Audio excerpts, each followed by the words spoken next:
Well, as we celebrate the feasts of the Holy Family, we contemplate the ideals of family life, which we learn in two ways. One, by looking at their perfection, as in when we look at Jesus, Mary, and Joseph. We also can learn about family ideals by noticing their defects. And in seminary, we were assigned to different parishes each year, and it allowed us to see parish life in different places. And one year I was assigned to this urban middle-class parish in South St. Louis, and I was there for a few weeks at Sunday Mass, and I thought to myself, I think something's missing from this place. And I kept looking around, and then I realized what it was. There were very few men there. There were boys and older men, but there were very few men in between. Now, there were some, of course, but many were missing, and only God knows why those men weren't there in that place, and so we shouldn't pass judgment on them. But we can say, however, that if this were to go on for an entire generation, that it would be an unmitigated disaster for the transmission of the faith. It would be a disaster to have the men absent from the life of the community.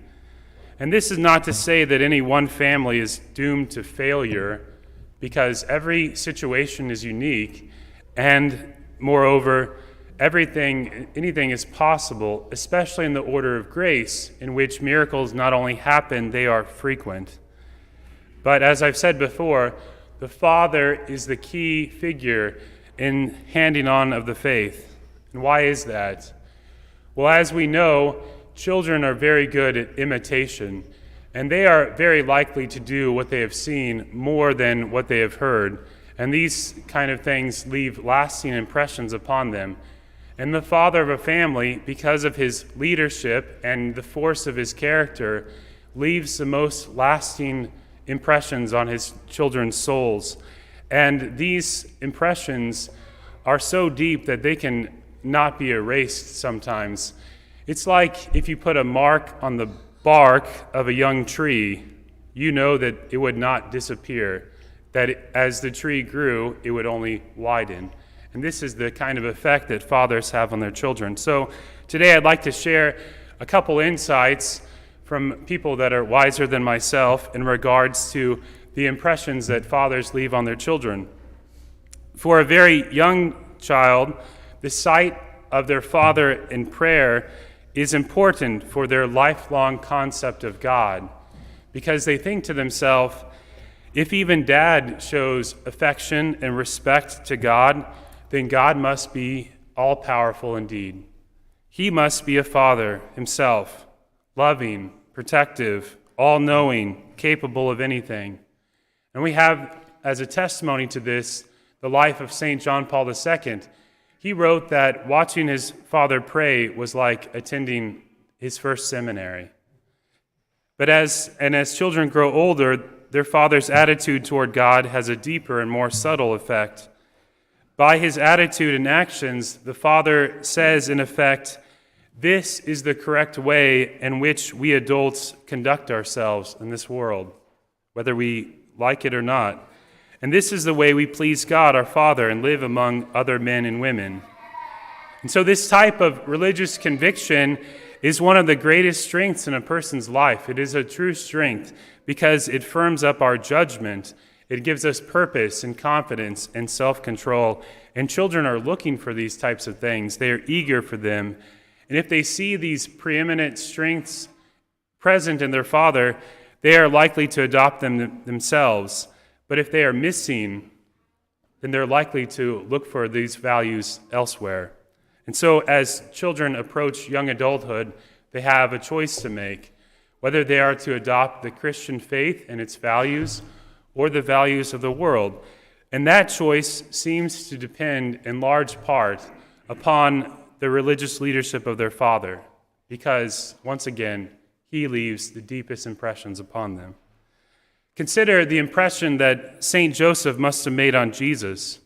Joseph led Mary and Jesus in their religious practice, and as we heard in today's gospel, he took his wife and the infant Jesus to the temple 40 days after his birth to fulfill their sacred duties. And each year, St. Joseph would have led his family from their home in Nazareth to Jerusalem for the pilgrimage of Passover, and he would have led the prayers in their home.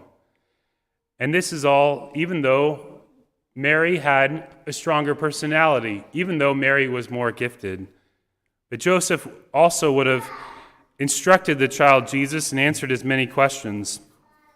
And he would have finally given a perfect example for Jesus to imitate, and this would have left a deep and lasting impression on our Savior. So we'll end with some practical suggestions. First, to husbands and fathers. We have to recognize our role. It is so important and noble. And you should lead your family in the practice of our faith and bring them to Sunday Mass and direct your family's prayers and teach them and answer their questions. And if you don't know, you can find out yourself. Give your children a solid example through your words and actions, and leave on them deep and lasting impressions on their souls that can never be erased.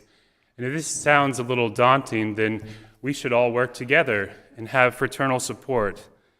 You don't have to be perfect to do this, though, because no one is.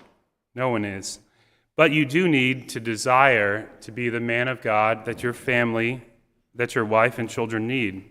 And we can look to St. Joseph as a model, maybe read a book about his life and ask for his help. Now to wives and mothers, if your husband is doing well in this regard, give him your gratitude. Encourage him, allow him to lead, and support him. It is, for the most part, the practice of religion comes more easily to women than to men, but even so, men can lead. And as we recall, that's exactly what the Blessed Virgin Mary allowed Joseph to do. And if your husband is not carrying out this task, don't lose heart. Pray for him, encourage him, invite him, get him involved in the parish, bring him to Mass, bring him to the parish mission, and so on. And do what you can for him and for your children. Your influence is more important than you know, and you too will leave lasting impressions upon them. And we have countless examples of this. St. Monica is one of the most famous mothers in all of the church history, and her spouse was a non-Christian, and yet her son, Augustine, became a bishop and a saint and a doctor of the church. Only in heaven will we understand the role that we play as parents in the lives of our children. But I can guarantee you this, every effort will be worth it. Every effort will be worth it. So today, let's look to the Holy Family for their example, for their inspiration, and ask them for their prayers as we carry out this important task.